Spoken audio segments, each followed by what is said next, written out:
মা অনেকক্ষণ চুপ থেকে, শুন বাবা, লজ্জা শরমের মাথা খেয়ে বলছি, তোর কষ্ট আমি দেখতে পারব না। আর বয়স্ক মহিলাদের কাপড় চোপড়ের উপর থেকেই কেবল ভালো লাগে, খুললে নয়। তুই যদি চাস তাহলে আমাকে সেভাবে একবার দেখে নে। 5 বছর আগে আর্মিতে ভর্তি হয়েছি। বাড়িতে মা আর ছোট একটা বোন আছে, অনেক আগে মারা গেছে, আমি তখন 9-এ পড়ি আর ছোট বোনটা 5-এ। তখন থেকে মা নিজে সংগ্রাম করে সংসার চালিয়েছে, ঘরে বসে সেলাই মেশিন দিয়ে মানুষের কাপড় বানিয়ে বানিয়ে আমাদের ভরণ পোষণ করেছে, কিছু চাষের জমি ছিল তাই রক্ষে। না তো আমার চাচা কাকারা যেমন হারামি এক মুঠো ভাত তুলে দেওয়ার মানুষ ছিল না। নানা নানি দাদা দাদি অনেক আগেই পটল তুলেছে, মামা মামিরা কিছুটা সহযোগিতা করেছে, তাও নাকড়ার মতো করেছে যাতে মা যা ভাগে পেত তা লিখিয়ে নিতে পারে। আমার ভুলি মা সরল মনে তা দিয়েও দিয়েছে। যা হোক, আমি কলেজে ভর্তি হয়েছি কেবলই, এমন সময় শুনলাম আর্মিতে লোক নিবে। মাকে বলে লাইনে দাঁড়িয়ে গেলাম। আমার নিজের উপর ভরসা ছিল, কারণ আমি মোটামুটি সব দিকেই ফিট। যেমন উচ্চতা তেমন বডি। মা বলে আমি আমার নানা মামাদের মতো হয়েছি, ঠিক পালোয়ান। বাবা কাকারা তো এক একটা টিনটিনে, সব কয়টা শুধু বদের হাড্ডি। যা হোক, ভালোই ভালোই টিকে গেলাম। বাড়িতে খুশির ঢোল বেজে উঠল, সবাই বলা বলি করল, যাক ছেলেটা কাজে লাগলো, এখন যদি সোনালির কষ্ট দূর হয়।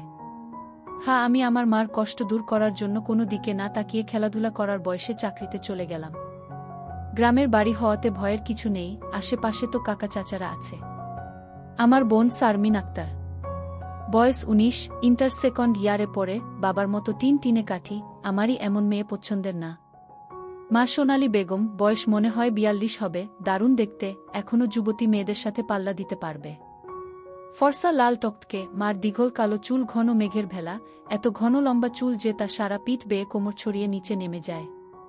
লাল টকটকে ঠোঁট আর টানাটানা চোখ, সব মিলিয়ে আমার স্বপ্নের নারী, আমার জন্মদানকারী বিধবা মা। যা চরম পাপ, যা কখনো পাওয়ার নয়। সবই জানি, সবই বুঝি, তারপরও মনের কোথায় যেন সোনালীকে নিয়ে স্বপ্নের নীড় রচনা করি। যেখানে মা নয় সে আমার সোনালী, শুধু সোনালী। আমার মনের এ গোপন চাওয়ার কথা শুধু আমি জানি। আমার সরকারি বেতনে মার রূপ যেন দিনকে দিন বেড়েই চলছে। মার গর্বে বুক সব সময় ফুলে থাকে, গ্রামে সব সময় আমার জয় জয়কার। 5 বছরে ভাঙা ঘর পাকা করেছি, এখন 4 রুমের বাড়িটা আমাদের শান্তির নীড়। এবার ছুটিতে এসেই মা বায়না শুরু করল আমার বিয়ে দিবে। যদিও এটা অনেক আগে থেকেই চলছে, আমি শুধু বারবার এড়িয়ে যাচ্ছি। আজ এ নিয়ে মার সাথে মুখ কালাকালি হয়ে গেল। মার এক কথা, শারমিন বড় হয়েছে, বিয়ে দিতে হবে। এরই মাঝে কয়েকটা সম্বন্ধ এসেছিল, তার বিয়ে হয়ে গেলে সে একা একা কিভাবে থাকবে, হ্যান ত্যান কত কথা। আমি এসেছি শুনে ছোট মামা এলো, সারাদিন থেকে বিকেলে যাওয়ার সময় আমাদের সবাইকে নিয়ে যেতে চাইল। আমরা না যাওয়াতে জোর করে শারমিনকে নিয়ে গেল, বলল 2 দিন পর মা বেটা গিয়ে বেরিয়ে আসবে আর শারমিনকে নিয়ে আসবে। আমাকে আর মাকে নিয়ে যাওয়ার জন্য আর কি এমনটা করল। সন্ধ্যা থেকে আকাশটা মেঘলা হয়ে আছে দেখে বাইরে গেলাম না। না হলে 2 দিন থেকে এসে সন্ধ্যার পর বন্ধুদের সাথে আড্ডা মারতে বেরিয়ে পড়ি। আজ গেলাম না দেখে মাও খুব খুশি। গরম গরম পকোড়া ভেজে দিল। বিছানায় বসে মা বেটা মিলে আরাম করে খাচ্ছি। মিশু, হুমা, কাউকে পছন্দ করিস? আমি মার মুখের দিকে তাকিয়ে মুচকি মুচকি হাসছি। বল না পছন্দ করিস, করলে এতদিন তুমি জানতে না। তবে হ্যাঁ, একজনকে খুব ভালো লাগে, এবং এও জানি তাকে আমি পাবো না। কেন পাবি না? আমার ছেলে কি দেখতে খারাপ? কোনো লাট সাহেবে বেটি সে রে? হা হা। তুমি দেখি রেগে গেলে। রাখবো না, এমন সোনার ছেলে আমার। আর কি না, বল তুই কে সে?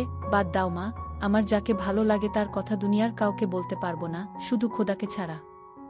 মা আমার এমন গম্ভীর কথা শুনে অবাক হয়ে চেয়ে রয়েছে। এটা কি কথা রে বাবা?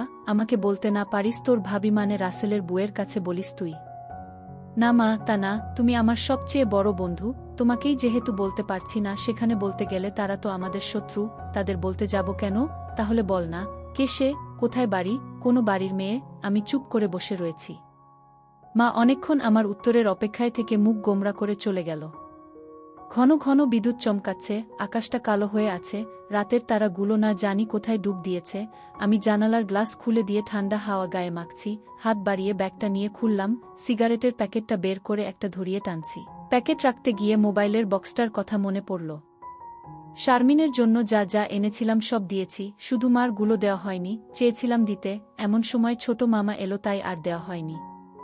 নতুন অ্যান্ড্রয়েড সেট, মা খুব খুশি হবে, আরেক বক্সে একটা স্বর্ণের চেইন। মার যেটা ছিল সেটা আমার এসএসসির ফর্ম ফিলআপের সময় বিক্রি করে দিয়েছিল। তখন থেকে মার গলা খালি। আরও কয়েকটা জিনিস আছে মার জন্য।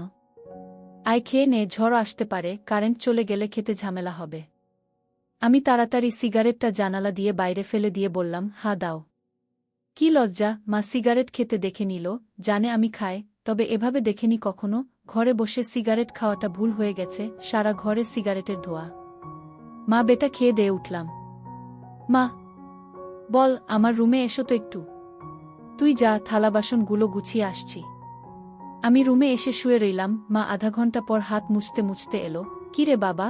আমি উঠে মার হাত ধরে খাটে নিয়ে বসালাম। ব্যাগ থেকে এক এক করে শাড়ি, ব্লাউজের কাপড়, ছায়ার কাপড়, একটা বাদুর বোরকা, দুটো ওড়না, একটা শীতের জামা, চাদর এবং আরও একটা প্যাকেট দিলাম। প্যাকেটটা দিলাম ভয়ে ভয়ে, কারণ ওতে দুসেট ছোট জামা কাপড় আছে, জানি না দেখার পর কি বলবে। এত কিছু কি জন্য এনেছিস? তোর কি বুদ্ধিশুদ্ধি হবে না কখনো? প্রতিবারই এত কিছু আনা লাগবে? আহ থামো তো তুমি, যা লাগে তা আনবো না। এটাতে কি রে? না, ওটা এখন খুলবে না, তোমার ঘরে গিয়ে খুলবে, আর প্লিজ রাগ করবে না। কি আছে এতে, তা তুমি খুলে দেখে নিও। আর হ্যাঁ, আরও কিছু আছে, এই বলে মোবাইলটা দিলাম। একটা থাকতে আরেকটা এত দামি মোবাইল, তোমার চেয়ে কেন কিছু দামি নয় আমার কাছে, এই বলে গালে একটা হামি দিলাম। মাও আমার কপালে হামি দিল। চোখ বন্ধ করো তো। কেন রে? আহ বন্ধ করো না একটু। মা হেসে দিয়ে চোখ বন্ধ করল। আমি চেইনটা মার গলায় পরিয়ে দিলাম। এখন চোখ খুলো মা। মা চোখ খুলে স্বর্ণের চেইনটা দেখে হুহু করে কেঁদে দিল। না মা না, কাঁদবে না, প্লিজ মা, কেঁদে না, তোমার মুখে হাসি দেখব বলে নিয়ে এসেছি, সেখানে তুমি যদি কাঁদো তাহলে আমার খুব কষ্ট হবে মা। না রে বাবা, কাঁদছি না, তুই বুঝবি না এটা কিসের কান্না। খুশি হয়েছ মা? হ্যাঁ রে বাবা, অনেক খুশি হয়েছি। এই বলে মা দাঁড়িয়ে উঠে আমাকে ধরল। আমি তো কেঁপে উঠলাম। মা কখনো এভাবে আমাকে ধরেছে বলে মনে পড়ে না। ইস কি নরম, কি সুন্দর ঘ্রাণ, ও দুটো আমার বুকে পিষ্ট হচ্ছে। মা অনেকটা খাটো হওয়াতে তার মাথাটা আমার থুতনির নিচে, চুল থেকে সুবাস এসে নাকে লাগছে। নাক মুখ ডুবিয়ে দিলাম চুলে। ধীরে ধীরে আমার ওটা শক্ত হচ্ছে। মন চাচ্ছে হাত দুটো আরেকটু নিচে নিয়ে রাখি, তবে সাহস পাচ্ছি না। মা আমার যা রাগী মানুষ, ছোটবেলায় কত বেতপিটা করেছে তার হিসাব নেই। মার মুখটা দুহাত দিয়ে ধরে কপালে একটা হামি দিলাম। আর কখনো কাঁদবে না মা, আমি যেন তোমার চোখে পানি না দেখি। আচ্ছা বাবা, আর কাঁদব না। তো যাও, লাল তাঁতের শাড়িটা পরে দেখাও তো, দেখি কেমন লাগে আমার মাকে। যা পাগল, আমি বিধবা মেয়ে লোক, এমন লাল টকটকে শাড়ি পরলে মানুষে কি বলবে? কে কি বলল তাতে তোমার কি যায় আসে? আর এখানে মানুষ আসবে কোথা থেকে? মানুষের সামনে না পড়তে চাইলে পড়ো না, এখন আমাকে তো পরে দেখাও। আমার খুব মন চাইছে সাজুগুজু করে কেমন লাগে দেখতে। তাই আমার বাবা এনেছে, আর আমি পরব না তা কি হয়? তবে মানুষের সামনে কখনো পড়তে বলিস না রে। ঠিক আছে মা, আমি শুধু আমার সুন্দরী মাকে দুচোখ ভরে দেখতে পেলেই হলো। যা দুষ্টু, মাকে কেউ সুন্দরী বলে? হা হা, তাই? তাহলে কি বলবো গো? হিহি, তুই জানিস কি বলবি। বেয়াদ বিনিও না, প্যাকেটে যা আছে তাও পড়ো। কি আছে রে এতে? যাও খুলে দেখো। মা চলে গেল। আমি পিছন থেকে দেখে মুগ্ধ হয়ে গেলাম। এ মহিলার কি কখনো যৌবনে ভাটা পড়বে না? প্রায় 15 মিনিট পরে মা এলো। অসম্ভব, এ কাকে দেখছি আমি? এতদিন এক পেরে শাড়িতে যে মাকে দেখেছি তার সাথে এ মহিলার কেন মিল নেয়? কি সুন্দর, অতুলনীয়, গর্জিয়াস, মার্ভেলাস, যতই উপমা দিই না কেন কম পড়ে যাবে। মা দরজার কাছে দাঁড়িয়ে আছে, আমি বিছানার পাশে হা করে দাঁড়িয়ে আছি। মা ভীষণ মায়াবী করে হেসে চোখের ভ্রুর উঠানামা করে জানতে চাইলে, কি কেমন? আমি ধীরে ধীরে মার সামনে গিয়ে দাঁড়ালাম। কি রে, কেমন হয়েছে? দারুণ মা, খুব সুন্দর, মনে হচ্ছে অ্যাঞ্জেল। যা দুষ্টু, মাকে এমন কমপ্লিমেন্ট দিতে হয়? আমার 10 পাস মা যে এমন কথাও বলতে পারে জানা ছিল না। সরি মা বলে হাত ধরে বিছানায় নিয়ে বসালাম। আমি নিচে বসে মার কোলে মাথা রাখলাম। তুমি সব সময় এমন ভাবে থাকতে পারো না মা? মা আমার মাথায় চুলে হাত বুলিয়ে দিয়ে, কি পাগলের মতো বলছিস? মানুষে দেখলে কি বলবে? তাহলে বলো, আমি যে কয়দিন থাকবো সে কয়দিন এমন করে সেজে থাকবে কেন রে? আমার খুব ভালো লাগে মা। হি হি পাগল, আচ্ছা থাকবনি। আমি মুখ উঠিয়ে মার মুখের দিকে তাকিয়ে, ওগুলো পড়েছ মা? যা শয়তান, কিছু তো শরম কর। মার জন্য কেউ এসব আনে? জানি না মা কেউ আনে কি না, তবে বাবা থাকলে হয়তো আমিও আনতাম না। সে নেই দেখে মনে হলো আমার মার তো ভালো মন্দর খোঁজ রাখার কেউ নেই, তাই নিজেই রাখি। রাগ হয়েছ মা? না রাগ হয়নি, কিন্তু আর আনিস না। কেন মা, পছন্দ হয়নি নাকি সাইজে হয়নি? সব ঠিক আছে। তবে কি মা? মা লজ্জায় মুখ ঘুরিয়ে নিয়ে, তুই এনেছিস ভাবলে পড়তে শরম করে রে। আজ থেকে আমাকে ছেলে নয় বন্ধু ভাববে, তাহলে আর শরম করবে না। হবে মা আমার বন্ধু? যাহ পাগল, সমবয়সী না হলে কি বন্ধু হওয়া যায়? এ যুগে ওসব পুরনো কথা মা। তাই বলে মা ছেলে, মা ছেলে, এতেই তো ভালো, একে অপরের কাছে আসা যায়। তুই অনেক বড় হয়ে গেছিস দেখি, কি সুন্দর কথা বলছিস। তা তো অবশ্যই, কয়দিন পর তোমার ছেলে সেকেন্ড লেফটেন্যান্ট অফিসার হবে। খুব ভালো হবে রে বাবা, খুব ভালো হবে। এমন সময় বিদ্যুৎ চলে গেল। মোবাইলটা জ্বালাতো মিশু, দেখি চার্জার বাতিটা কোথায় আছে। থাক না মা এমন, কি সুন্দর তোমার কোলে শুয়ে আছি। জানো মা, পাহাড়ি এলাকায় একা একা পোস্টে ডিউটি দেওয়ার সময় এমন স্বপ্ন রোজ দেখি, প্রতিদিন মনে হয় তোমার কোলে শুয়ে একটু যদি। ঠিক আছে, এমনই থাক, তোর যত মন চাই। ধন্যবাদ মা। হি পাগল। মা আজ আমার পাশে ঘুমাবে একটু? কেন রে, মন চাচ্ছে তোমাকে ধরে ঘুমাতে। ঠিক আছে, যা সদর দরজাটা বন্ধ করে ঘরগুলোতে ছিটকানি লাগিয়ে আয়। আমি উঠে লাফাতে লাফাতে চলে গেলাম। আজ আমার খুশি ধরে না, কিছু হলে হতেও পারে। এক জগ পানি নিয়ে এলাম সাথে করে। এসে দেখি মা শুয়ে পড়েছে। টেবিলে জগটা রেখে খাটের পাশে দাঁড়ালাম। মা দেয়ালের দিকে সরে গিয়ে আমাকে জায়গা করে দিল।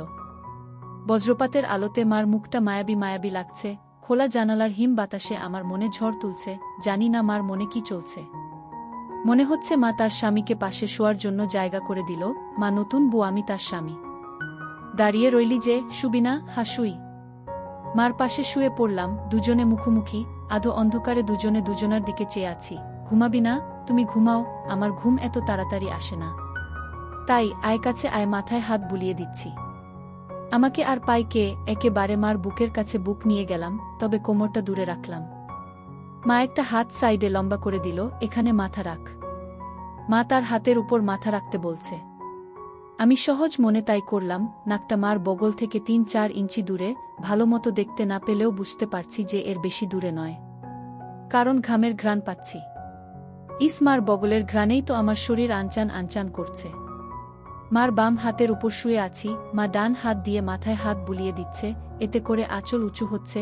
আর যখনই বিদ্যুৎ চমকাচ্ছে তখনই ওগুলো দেখতে পাচ্ছি। নিজেকে কন্ট্রোল করা মুশকিল হয়ে পড়ছে। মিশু, কাকে পছন্দ করিস বললি না তো? শুনলে রাগ করবে মা, তাই বলা যাবে না। কেন, এমন কাকে তোর মনে ধরেছে যে শুনলে রাগ করব? বাদ দাও না মা, নিজেকে তোমার কাছে ছোট করতে চাই না তোমার মনে কষ্ট দিতে। তোর কথার তো আগা মাথা কিছুই বুঝছি না। নাইবা বুঝলে মা?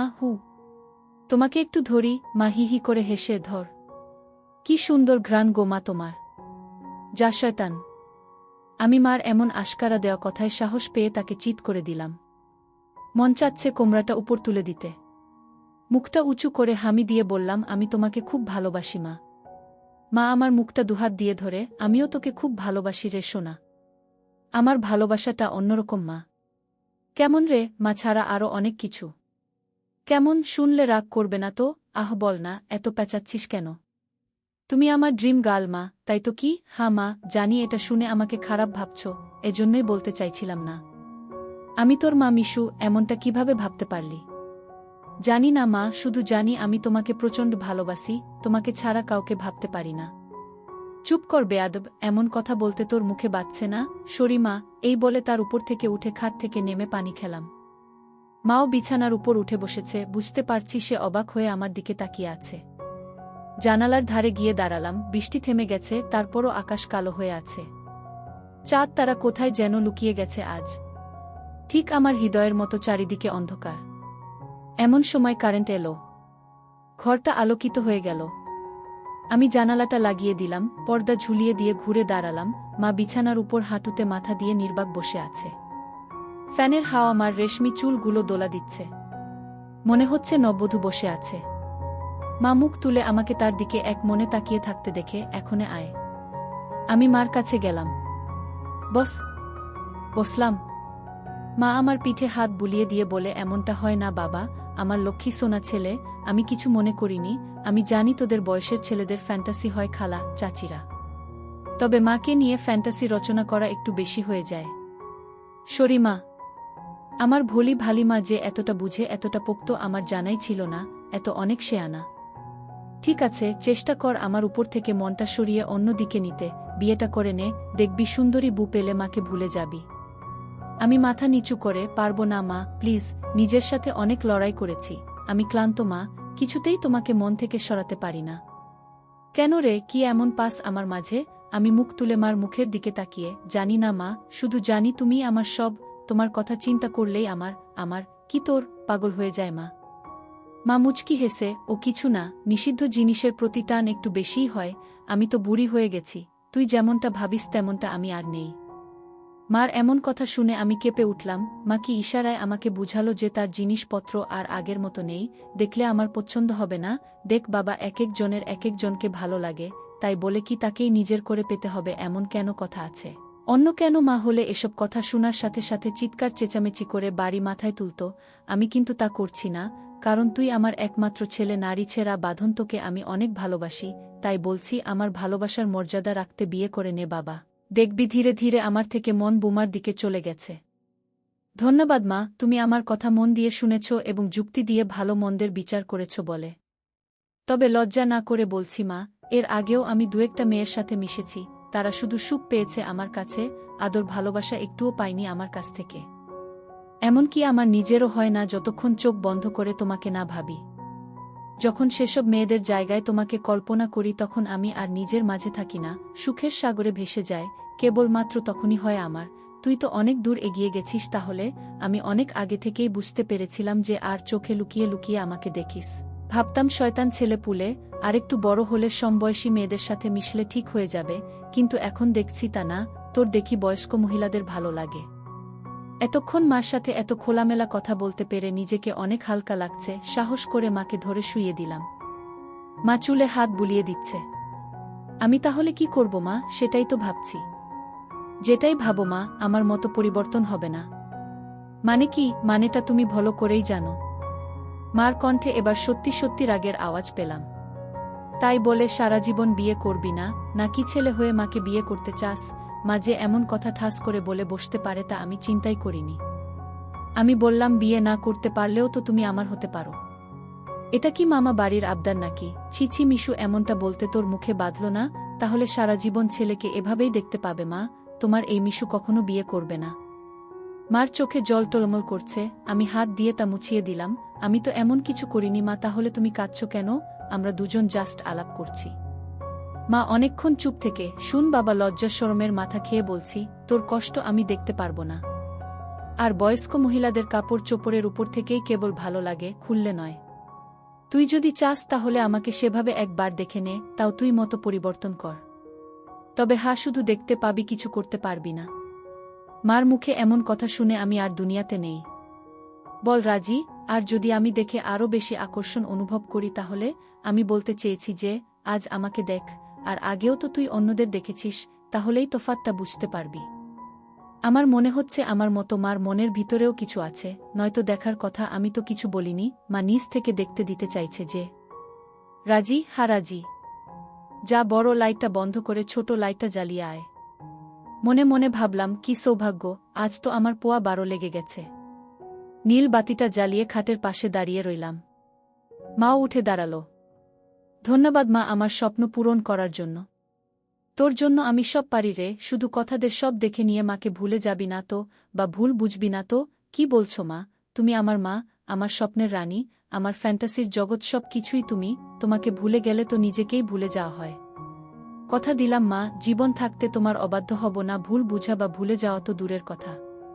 আমি বললাম, কিছু মনে করো না মা, আমি কি ছুঁয়ে দেখতে পারবো? মা আমার চোখের দিকে তাকিয়ে, আমি তোর মা মিশু। মা, তুমি আমার মা এবং আমার স্বপ্নের রানীও।